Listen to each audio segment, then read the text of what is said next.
Bom, eh, então, bom dia para todos. Vamos dar prosseguimento ao nosso módulo de saúde única. Nós já falamos dos fundamentos dela e estávamos assim abordando essas questões relacionadas a saneamento básico e daí por diante, né? O Leôncio, ele lembrou bem, a gente estava falando sobre um ponto muito importante dentro desse conceito amplo de saúde única, não é, que remete a gente a observar outros fatores, né, que são ou corresponsáveis ou derivados de algum desequilíbrio, de algum descaso, vamos dizer, em relação à saúde, e esse é pouco abordado. O sentimento das pessoas sujeitadas a situações adversas, não é? É extremamente subestimado e simplesmente ele perde espaço quando se começa a discutir a respeito de dos impactos ambientais, dos impactos microbiológicos e de intoxicações derivadas, vamos dizer, de esgoto a céu aberto. Então, essa é uma situação muito interessante, não é? Como que as pessoas se sentem sujeitadas a esse tipo de ambiente que a gente está vendo nessa imagem, não é? Né? Então, quer dizer, aí sim é uma questão de empatia, ou seja, aquela capacidade que a gente desenvolve, não é? Uns mais, outros menos, infelizmente, não é? Em se colocar no lugar dos outros e tentar imaginar, né, o que as pessoas estão sentindo. Esse é um ponto muito importante. Primeiro, para a gente poder começar a entender um contexto mais amplo, né, mas também entender uma coisa muito importante, que o que move, vamos dizer, as modificações, né, numa sociedade são basicamente os sentimentos, não é? É como as pessoas estão se sentindo que faz elas se movimentarem e buscarem soluções, né? Óbvio que os fatos eles incrementam, vamos dizer, dão base aos sentimentos e às tentativas de reivindicações e tudo mais, mas os sentimentos são muito importantes, não é? A gente tem que saber, ou pelo menos tentar entender, como que pessoas se sentem em determinada situação. Aí é mais fácil da gente entender o que pode ser feito, como que é possível esse sentimento passar a ter, né, uma outra forma, e não só um sentimento, mas um sentimento de unificação, de percepção de que os outros também estão sentindo a mesma coisa, e nesse momento é possível começar a buscar uma organização e buscar daí mais peso nas reivindicações. Essa é uma questão transversal em todas as áreas, né, do conhecimento humano, seja aquelas que, vamos dizer, se dedicam, né, à melhoria, às correções, né, do equilíbrio ambiental, né, as que buscam reivindicações de mais direitos e mais respeito por parte do governo, as que buscam, vamos dizer, situação melhor de emprego, renda, educação, segurança, não é? Então essas coisas todas elas têm por trás o sentimento, e é muito pouco abordado. A gente fala das doenças possíveis de serem transmitidas por esgoto a céu aberto,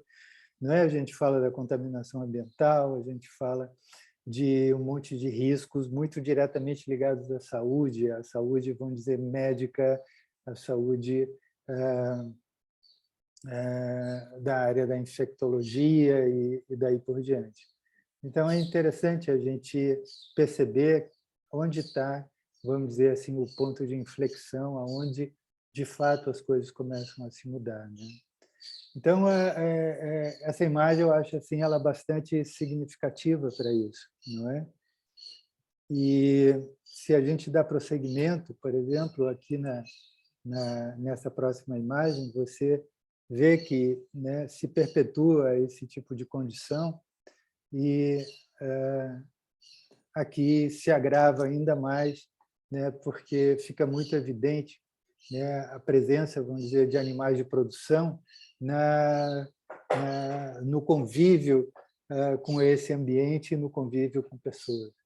Então, a gente conhece isso de todas as regiões mais pobres do país inteiro, isso não precisa ser em Jequié, né? Isso pode ser em Salvador, isso pode ser em qualquer lugar do Brasil, vocês vão encontrar nas periferias condições semelhantes.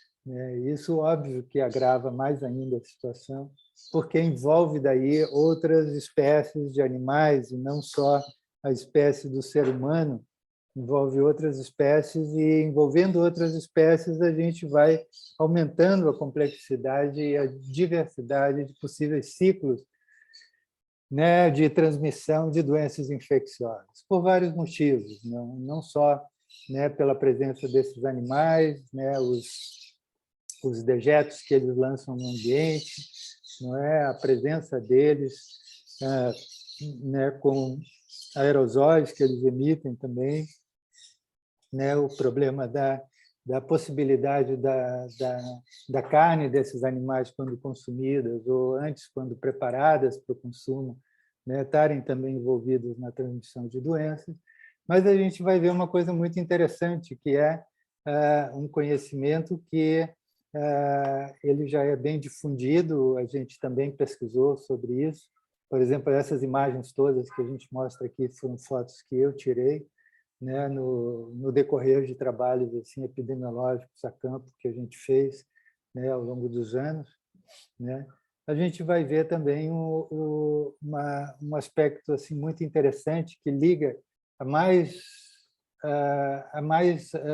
fatores que aumentam o risco de transmissão de doenças. Por exemplo, a quantidade grande de animais no entorno dos domicílios, né? Não só, por exemplo, cães e gatos, né? Mas nesses casos de criação de animais no peridomicílio, a gente vai ter daí a presença de galinhas, de suínos, né? Eventualmente também de cavalos, e daí por diante, não é? E é interessante a gente se lembrar do seguinte: as doenças transmitidas por vetor, né, ou por vetores, elas têm como base, né, a disponibilidade de alimentação sanguínea, né, sanguínea desses vetores, né?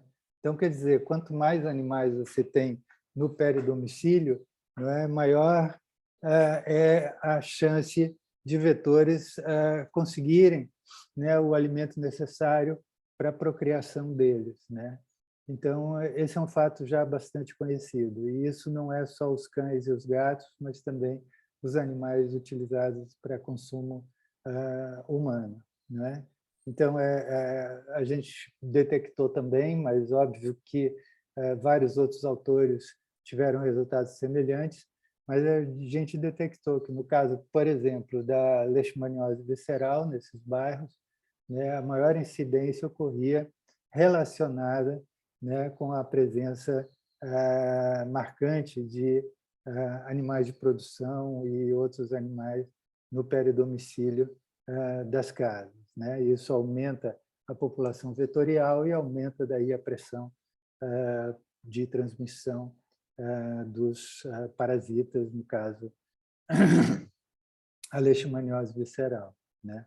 Um outro aspecto importante relacionado à presença desses animais de produção nos peridomicílios, né, nesses bairros, é o fato de que a presença deles atrai também outras espécies de animais silvestres, né? Aquelas espécies silvestres que mais ou menos foram, ao longo do tempo, se adaptando, né, ao ambiente humano, né, ao ambiente urbano, e essas espécies são chamadas de espécies sinantrópicas, não é? São aquelas espécies silvestres, né, algumas exóticas, né, ou seja, não da fauna nativa brasileira, mas que também se adaptaram a esse ambiente. Então, espécies animais que se adaptam ao ambiente humano são chamadas de espécies sinantrópicas, não é?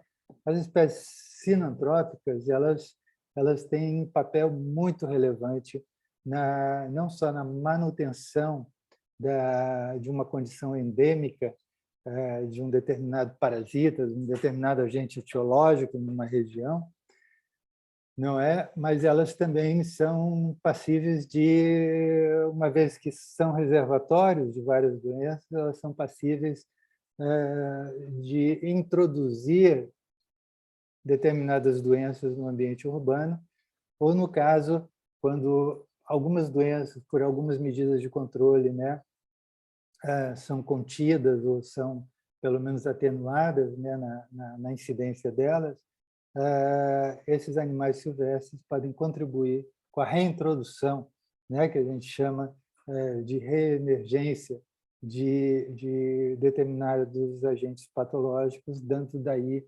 continuidade a essa condição crônica, não é, de adoecimento das populações, né?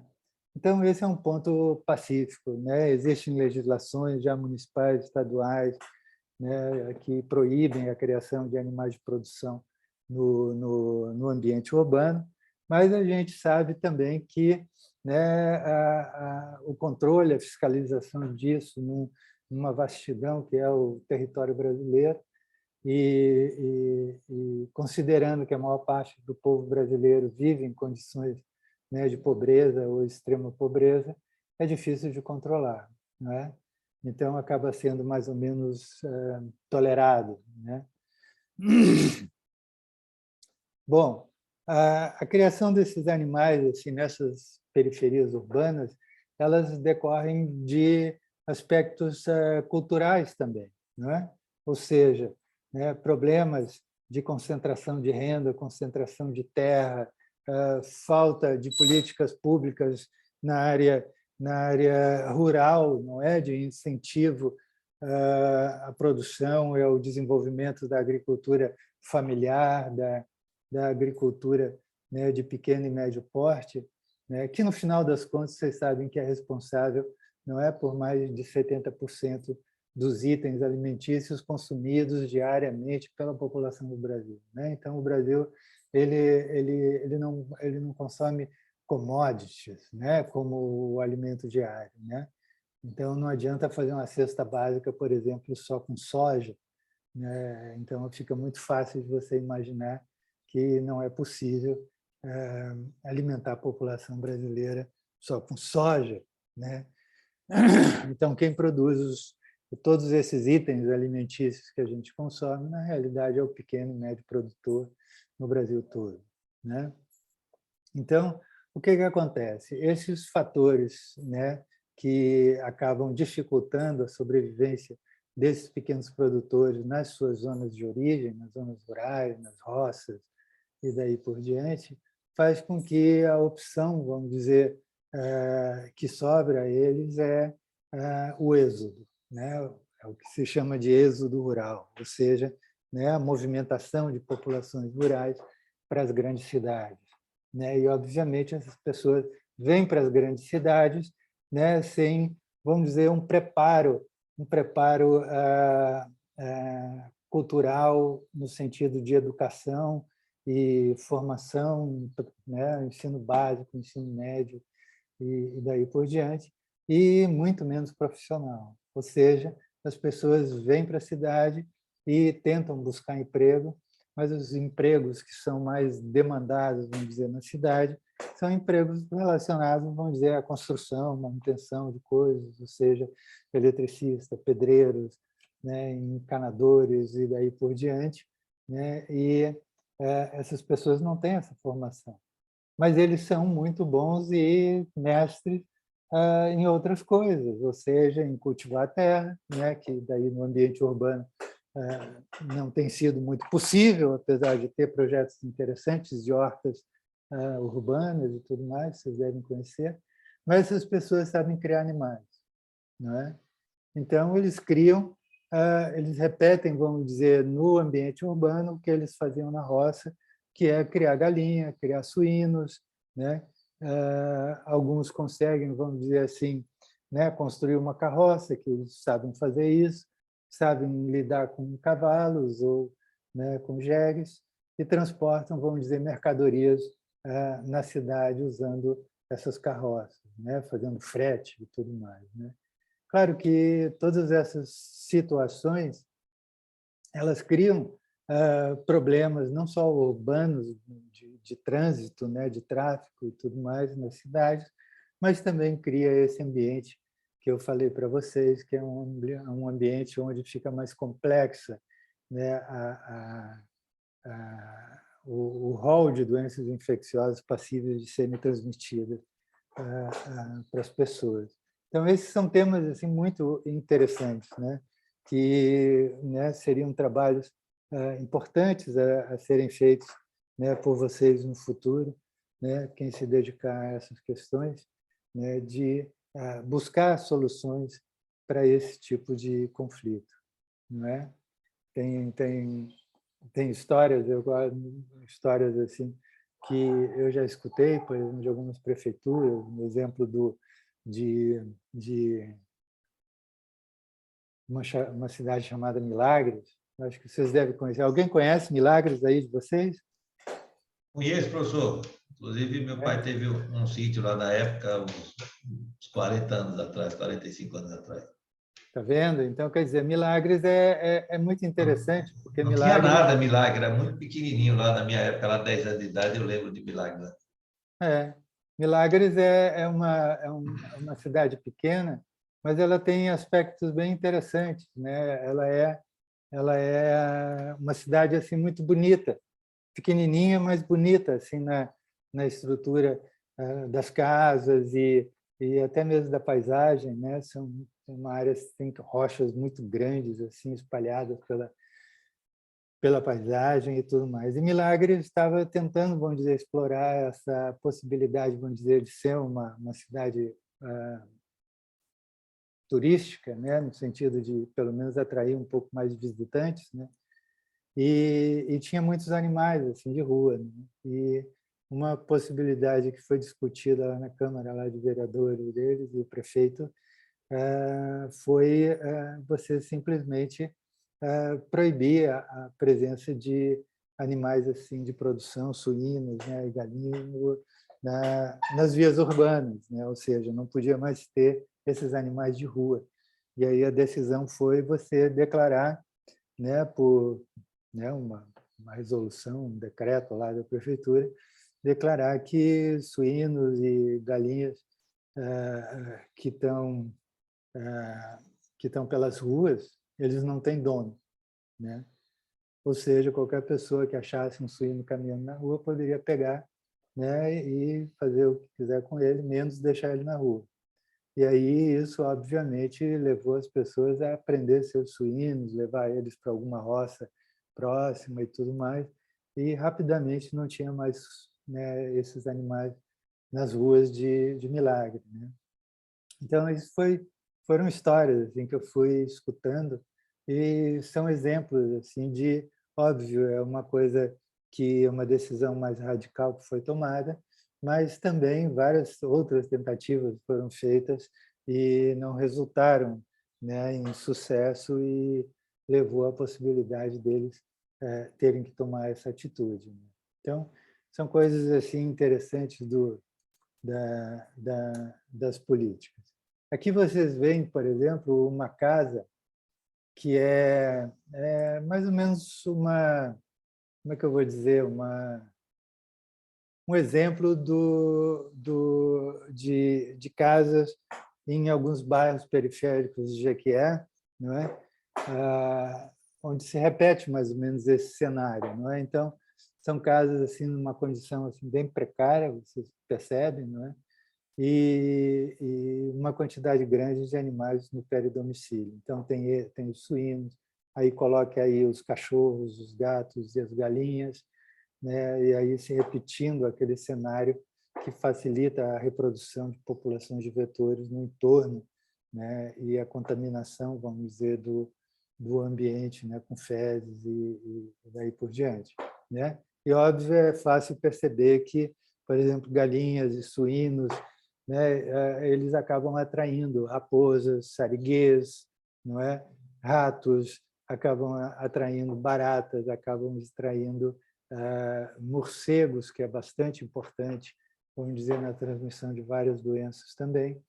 E então, quer dizer, as pessoas que vivem nessas condições são as pessoas, né, que no final das contas mais são atingidas, né, por infecções diversas, né? Então é comum essas pessoas terem várias comorbidades. Então você diagnostica, no caso dessa pesquisa, leishmaniose visceral nas pessoas, e você percebe que as pessoas têm outras doenças associadas, as pessoas têm diversas verminoses e daí por diante, né? Graus diferentes de subnutrição, não é? E uma condição, vamos dizer, muito instável, né? De renda, né? Às vezes não tem emprego, às vezes né, está passando necessidade e tudo mais.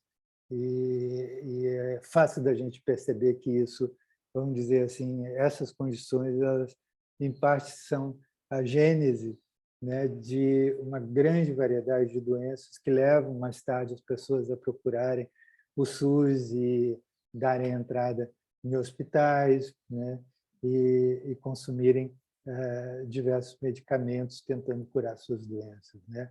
No entanto, é esse ambiente, né, que acaba propiciando a frequência com que elas adoecem, né?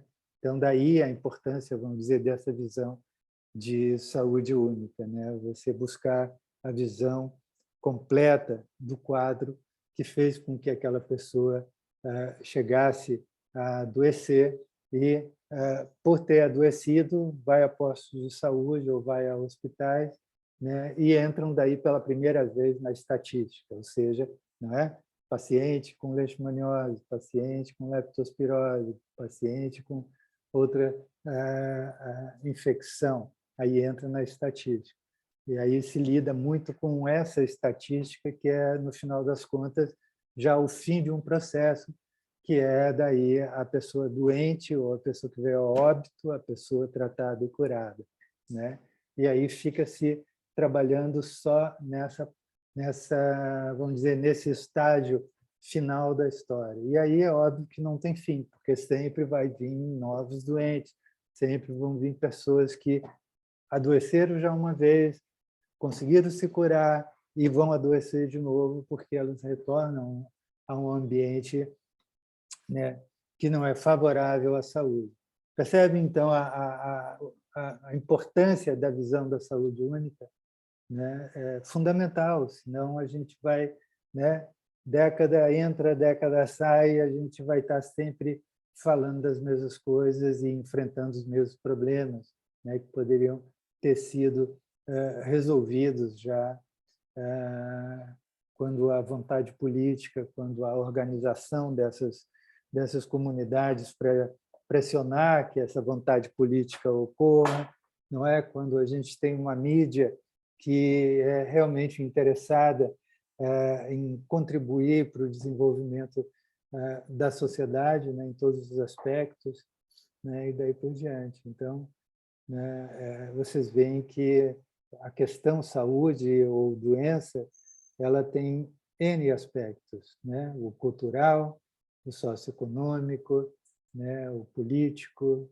o emocional, e daí por diante. E a gente só consegue ter uma visão geral no momento que a gente começa a fazer reflexões, pesquisas, intervenções, né? No conjunto desses fatores. De preferência, trabalhando juntos, porque eles, de fato, estão todos relacionados, né? Então, é isso que é interessante, né? Trabalhar com saúde única, você vai estar trabalhando com profissionais de diferente formação, cada um trazendo sua contribuição para viabilizar a melhoria de uma condição, não é? Então, isso é fundamental da gente perceber. Aqui a gente, vamos passando mais adiante, aqui a gente tem uma imagem, vamos dizer, daquilo que eu falei a respeito né, dessa variante cultural, pessoas que vêm para a cidade não encontram emprego em outras áreas e aí desenvolvem o que elas sabiam fazer, ou seja, né, criar os cavalos aí, ter cavalo para colocar em carreto, para ficar lá no meio da cidade, dos carros, puxando frete, né? Aí vocês deem uma olhada no estado do cavalo aqui à esquerda, e é mais ou menos o futuro que o cavalo da direita vai ter daqui a um tempo, né? Porque você não tem a mesma condição de criar esses animais nos bairros que você tem e teve, né, quando criava eles na roça. Ou seja, esses animais chegam no final de um dia, né, completamente estressante, no meio de carro, no meio de buzina, no meio de fumaça, poeira, e daí por diante, carregando pesos assim enormes, o dia todo, um calor, um sol a pino em cima, e chega no final do dia, a possibilidade deles se alimentarem o suficiente para recobrar a energia que eles gastaram não é possível, né? Porque a alimentação correta desses animais é um pouco mais cara, né? Então muitas vezes eles comem, né, o que o carroceiro no final do dia consegue recolher em termos de pasto em terrenos baldios, em beira de estrada, que ele vai cortando e trazendo para botar no coxo dos animais. E há um que outro farelo de milho, né, que muitas vezes já vem todo cheio de fungo e aflatoxinas e coisas do gênero, né? Então é fácil a gente entender como é que fica esses cavalos. Por isso que também tem, né, legislações que ou proíbe ou regula o uso de animais para carreto em ambientes urbanos, né? Isso sem falar, óbvio, de todas as possibilidades de acidentes de trânsito que acaba desencadeando a presença desses animais, né? Quem é de vocês, por exemplo, que não viu que já viu ou que não viu, né, cavalos pastando, né, nos canteiros assim entre pistas, ruas ou andando ali pela paralela e daí por diante, né? O perigo de acidente que tem é gigantesco, né? Então machuca o animal e machuca as pessoas que vinham no carro. Então por isso que a presença desses animais é extremamente perigosa no ambiente urbano, né? Bom, aqui a gente tem um exemplo né, dos canais de esgoto que vão se formando, né, nos subúrbios das cidades, né, vão sendo abertos pela força da chuva, não é, que escorre por todas essas regiões que já foram, né, desmatadas para loteamento e para vias públicas e coisas do gênero, não é? E aí essa água, óbvio, não consegue penetrar no solo, vai correndo, vai criando erosão nos lugares mais baixos, vai criando esses canais. Os canais, né, obviamente, começam a ser usados como lixões, as pessoas largam seus esgotos, largam seus lixos, nesse ambiente, né? Bom, e aí a gente conhece as consequências disso, né? Uma série de doenças transmitidas por vetores que vão conseguindo se reproduzir nessas vias, mas também, obviamente, o contato, né, das pessoas e dos animais com essa água, né, completamente né, apodrecida e contaminada. Vocês percebem o quanto é sério isso. E isso predomina, vamos dizer, na maior parte do território nacional. A gente vai ver logo em seguida uma reportagem sobre esse tema para vocês poderem se situar, né? Bom, então aqui é um zoom assim numa dessas poças d'água, né? E a gente tem, né, uma procriação intensa de mosquitos, né? Então não é de admirar que que em bairros ou em cidades onde, né, o saneamento básico não é proporcionado à população, é fácil de imaginar que esses povoados, essas populações, elas estão muito mais sujeitas a surtos e epidemias de agentes transmitidos por vetores, né? Não só isso, mas outras, por exemplo, viroses relacionadas ao contato, né, com ambientes contaminados, né, seja pela água, pela terra, sei lá o quê, que pode criar esses vínculos, né? E aqui a gente vê onde essa criação de suínos de rua acaba indo se alimentar, né? Então, eles vão buscar o alimento deles no meio do esgoto, né?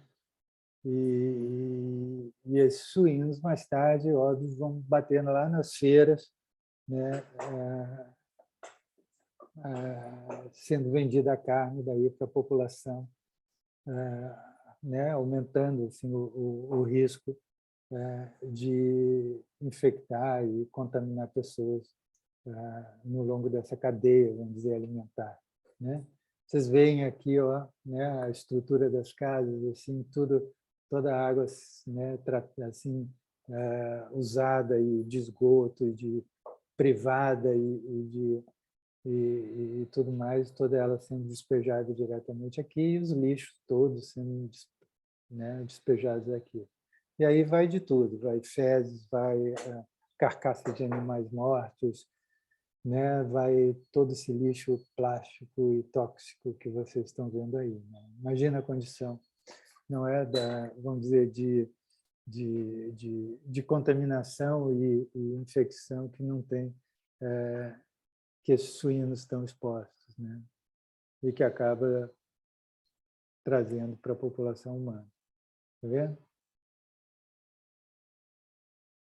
Então, isso realmente são coisas que tem que acabar no Brasil. A gente tem que dar um salto, né, civilizatório para a gente conseguir acabar com isso, né? Aqui estão eles assim numa poça maior, né, desses esgotos, né? E aqui tem um aspecto interessante, não é?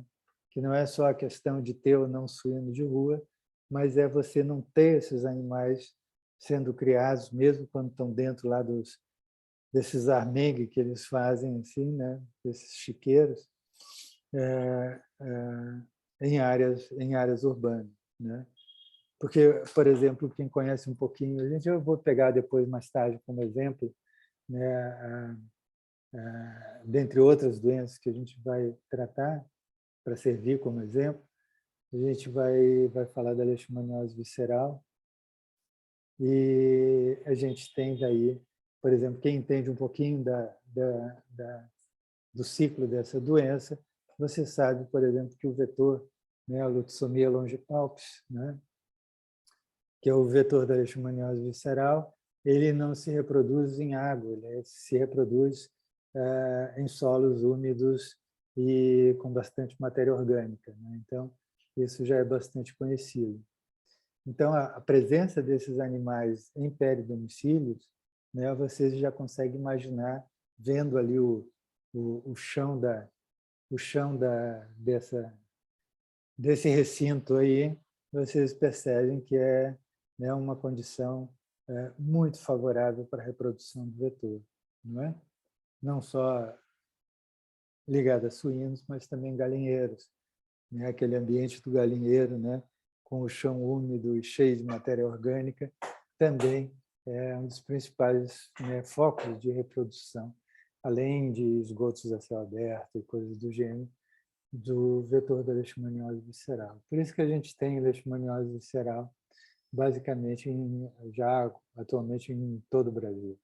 Antigamente ela estava restrita, ou pelo menos mais pesquisada, não é, em áreas assim do interior da região Nordeste, né, do país, né, mas por vários motivos, um deles que são assim mais comentados é todo esse processo de êxodo rural, né, que foi acontecendo, né, nas últimas décadas, né?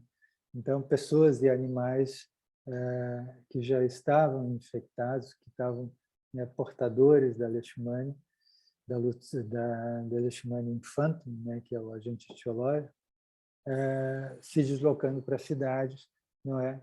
E os flebótomos nessas áreas começando daí a transmitir adiante a doença e se espalhando. Então, hoje em dia, praticamente o Brasil todo tem casos, surtos, né? E tem regiões que são realmente endêmicas da leishmaniose visceral. Mas a gente poderia estar falando de qualquer outra zoonose, não é? Que a gente teria mais ou menos um quadro semelhante de fatores, não é, que envolvem a disseminação da doença, né?